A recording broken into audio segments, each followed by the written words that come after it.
Investment in buy-to-let property is often compared with investment in stocks and shares ISA. But since government changed the rules for property lettings, there is an additional stamp duty to pay when you buy the buy-to-let property. There is no tax relief on mortgage interest, potentially affecting the rental gain.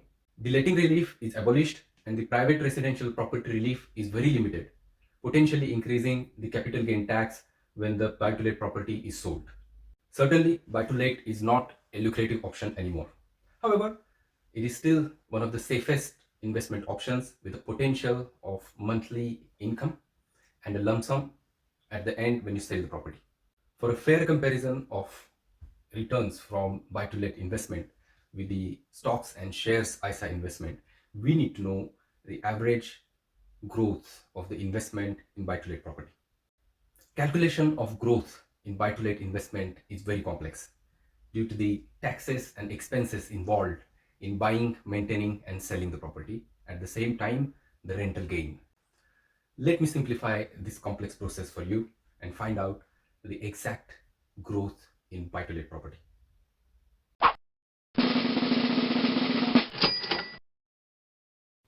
I'm Prashant and I welcome you to my channel Invest UK, where I help you to invest in a tax efficient way. In year 2022, the average UK property costs £256,000. Let's assume we buy a property as a buy-to-let investment for a round figure of £250,000.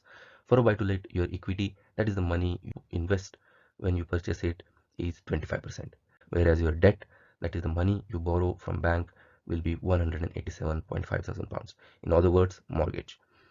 In last 10 years, the average house price in the UK has grown by 4% per year. Assuming the growth continues the same pace in the next 10 years, your property will be worth £371,000.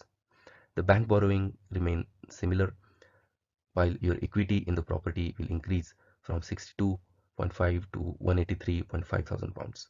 When the house price increased by 50% in 10 years, your share increased by a whopping 200%, that is 11% year on year. This is the beauty of buy-to-let. The lender bank charges you interest, but you get to keep all the appreciation in the property price. In addition, you receive a rent on your buy-to-let.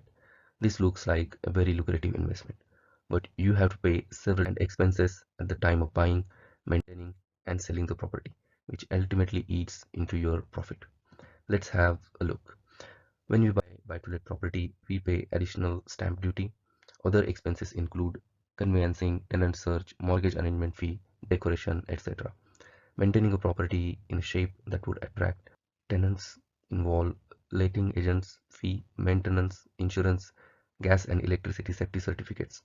On an average, the property remains vacant in between the tenants for a month in a year, costing you a month's rent. You pay interest on the mortgage, and at the end of the tax year, you pay tax on the rental profit. At the time of selling, you will pay agent's fee, solicitor's fee. If you sell the property before the end of fixed term contract, you may incur heavy mortgage redemption fees. You may have to empty the property and bring it to a good state of repair to attract buyers.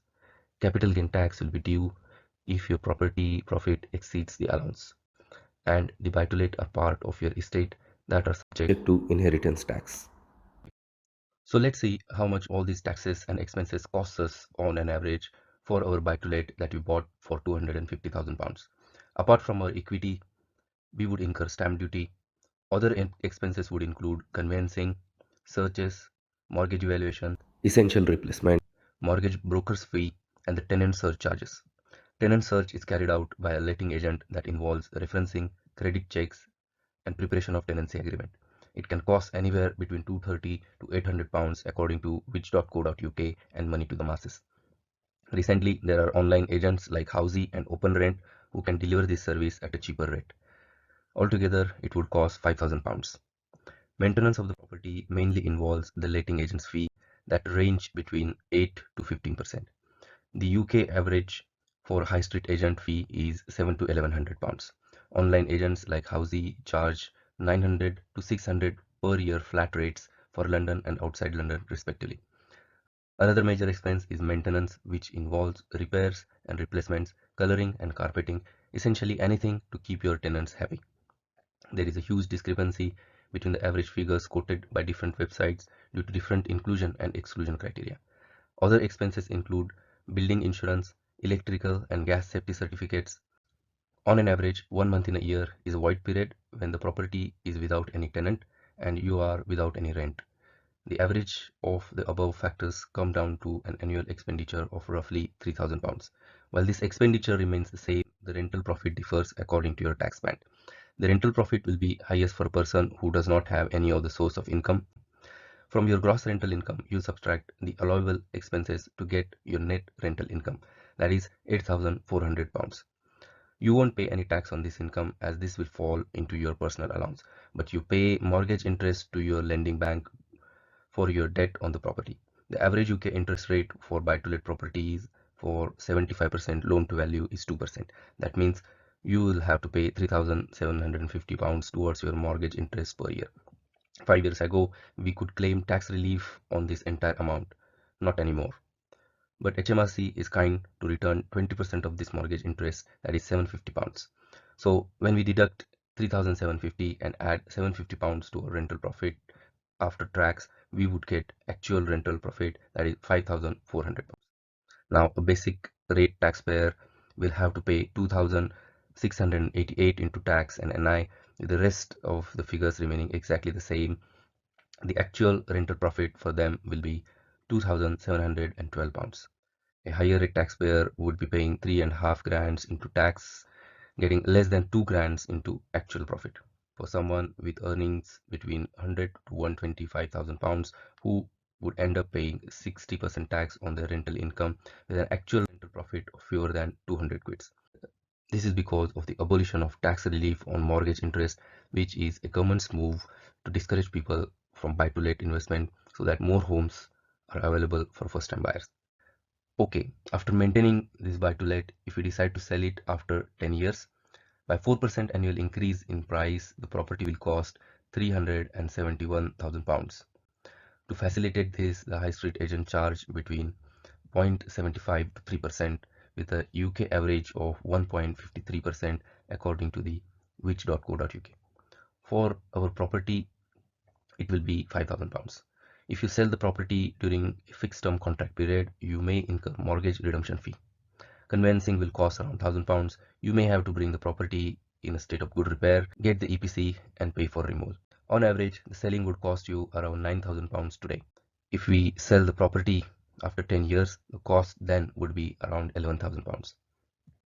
Now that we have broken down all the costs, let's put them together to get the average return from buy to let in the UK.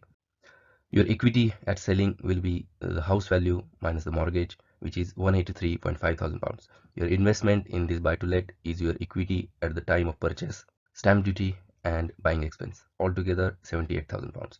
When you subtract your investment at purchase from your equity at sale, you have a gross profit of £105,500. When you take away selling expense from this gross profit, you get your net profit. However, that net profit is subject to the capital gain tax.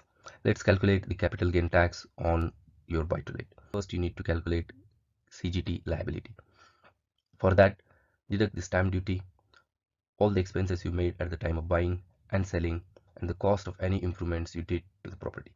Then you deduct the CGT allowance, which is £12,300 per person per year to get your CGT liability. If you are a basic rate taxpayer, you will pay CGT at 18%, and if you are a high rate taxpayer, you will pay it at 28%.